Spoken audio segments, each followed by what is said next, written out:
Chapter 20. The door was a solid thing. Fitz estimated that it had to weigh close to 50 kilograms and was likely 6 centimeters thick.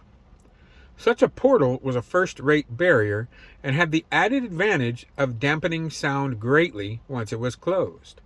Case in point, he could barely hear the men on the other side of the door, even though there were half a dozen of them pounding on it, demanding to be let out. The three Enterprise men had found themselves in this dockside warehouse, thanks to intelligence gained through a meeting with the leader of the South Side. Fitz had kept Teague company outside of the conference room where the meeting had been held, and where the troubleshooter's outburst had near gotten the 5 of them killed. Teague had apologized to their employer and to the other 3 men who had been in attendance at the meeting and had narrowly escaped a quick and violent death. Luckily for them, this particular portal opened outward, so he was able to put one of his large shoulders against it.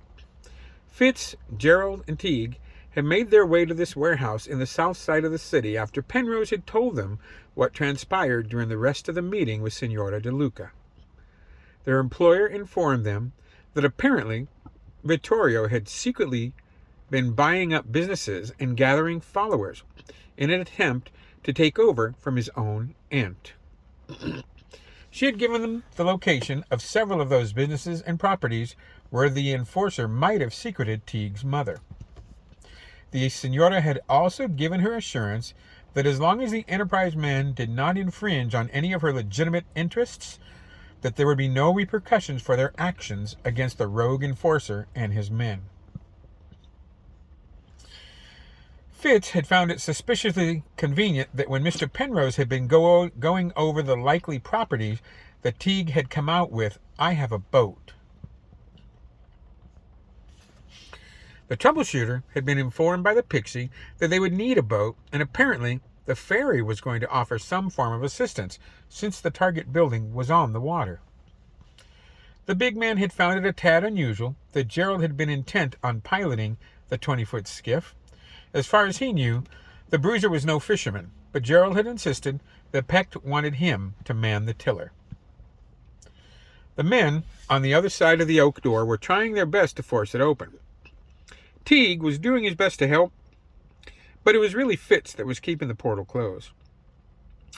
He simply took up too much space for the troubleshooter to effectively assist him.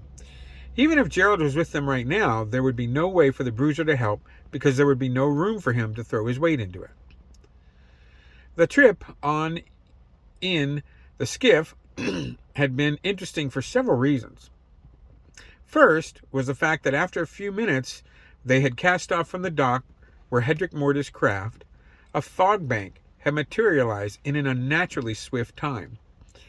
Gerald had assured his companions that it was all according to plan and that Miss Tenka, as he called her, was behind the unusual weather. Second was the uncanny way that Gerald navigated through the dense fog. Shortly after they had left the dock, the shore was lost in the gray.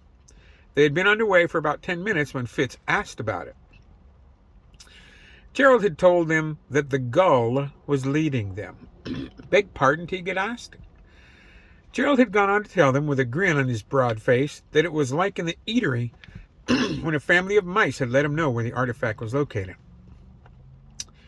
Fitz had shaken his head in disbelief, but it wasn't the strangest thing he had encountered in the last several days.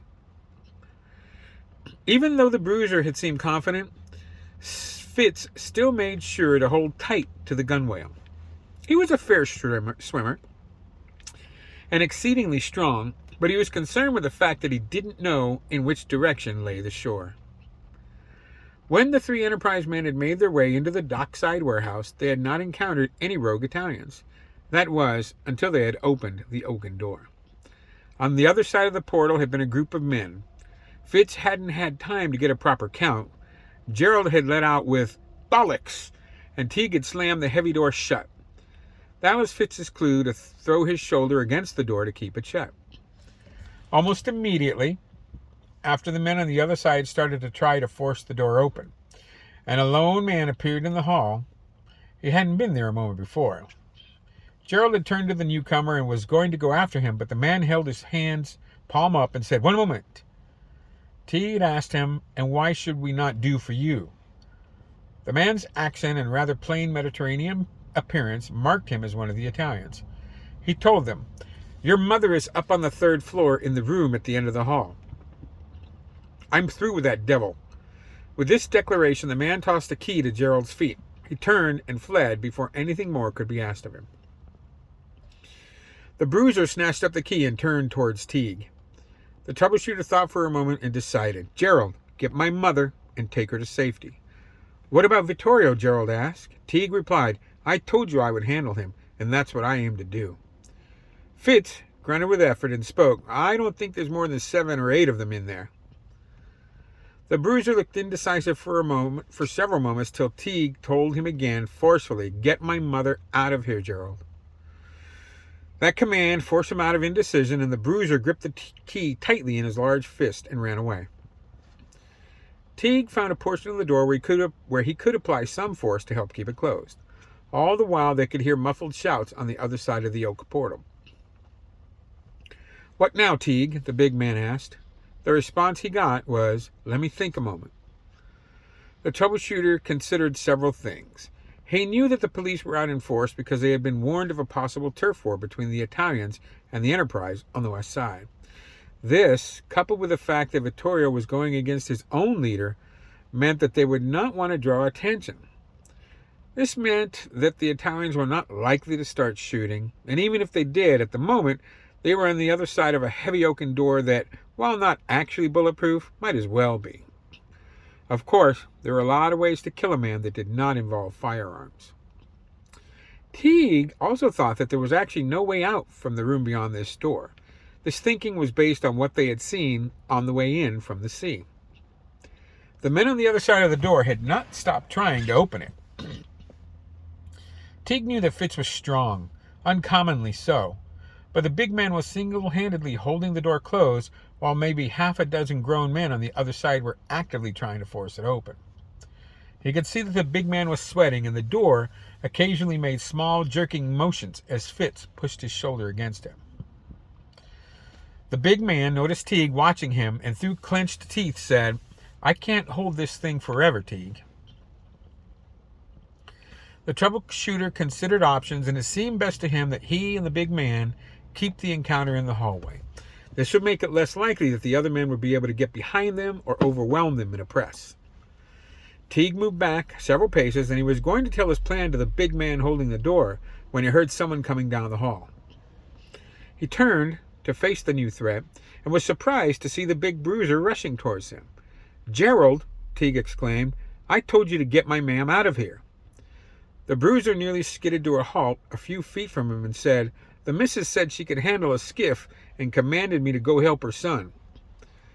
Teague let a smile touch his face, because he knew his mother, just like her, to boss around a big brute like Gerald.